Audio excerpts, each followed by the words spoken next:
Welcome to week 4 power session. My personal favorite type of training is the power.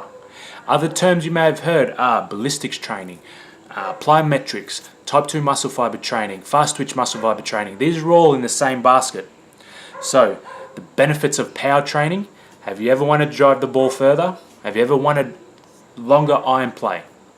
This is what gives you that distance. Alright, so throughout the program I've had a mixed method approach. I have focused the program around your golf game, and what I've focused on is building the foundations, cardiovascular training, strength training. Now we're going into the power realm, which will give you the boom in your game. So your golf swing would last max from address at the ball, backswing, to connecting with the ball, and you'll finish maximum 2 seconds in that whole golf swing. This is where the power training is most beneficial. So power, in sharp contrast to an exercise such as bench press or squat, where you are doing a decelerated movement. Now there's nothing wrong with it, it's strength, but that decelerated movement isn't the velocity that's required in power training. So the full importance of training at high velocity has been disclosed in depth and has been proven in prior reports. So it is important. So when we look to train for high velocity, the ballistic or the power exercises must be a weight. So it could be body weight, or you may be using a dumbbell or a kettlebell weight, which is light enough to allow you, the golfer, to perform the movement at high speeds. Okay, that's the difference. So some of the exercises, you'll see the tutorials and the movements within the power training that you'll undertake today. I want you to undertake these movements with I want you to approach it so that you are exploding on each movement. It's that explosion, split seconds, 1 to 2 seconds, bang. A good example of an athlete who uses ballistics training because they require it in their sport, Usain Bolt. 10 seconds max. He runs in under 10 flat. His 100-meter sprint. That's the kind of power I'm thinking. Now think of a golf driver, Rory McIlroy. Think of Dustin Johnson.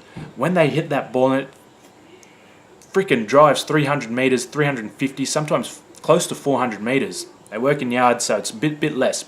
However, have you seen that action? That hip rotation, that core rotation, hip through the ball, and as that drive head comes down, hits down on the ball, and it's a crack.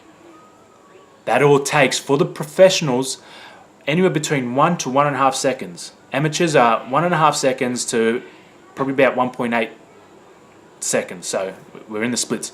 Anyways, what I'm getting at is, golf, you walk a lot. We have trained for the cardio, we have trained the aerobic fitness. Now, this power style of play, when you're swinging the club, follows you throughout the whole round as well.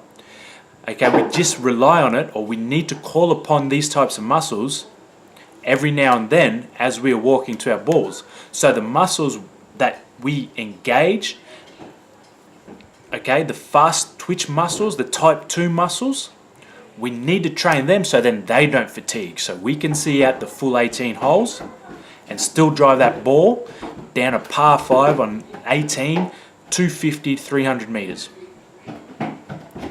Once you use this training, work with your golf coach so you get your technique and your club head speed up. I guarantee it, you will be hitting the ball further and more accurate and a lot straighter.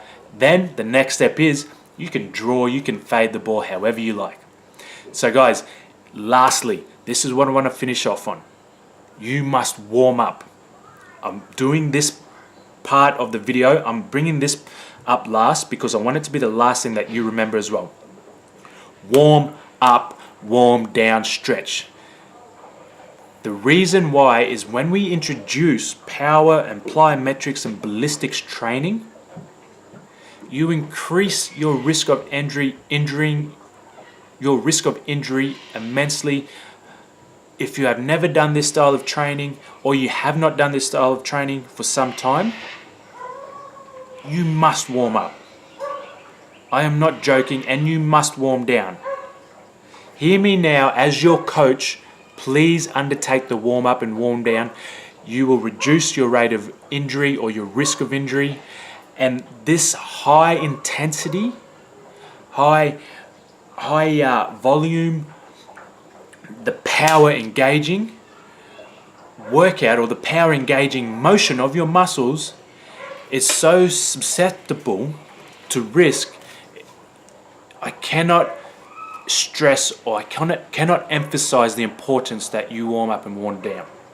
Please, typically if I had a guy I was training and it wasn't specific to a sport, I would never do this plyometrics or ballistics training or the power training. I would never do it because their goal is to lose weight. Their goal is not to perform for a certain sport. But here we are playing golf and we are going to get it.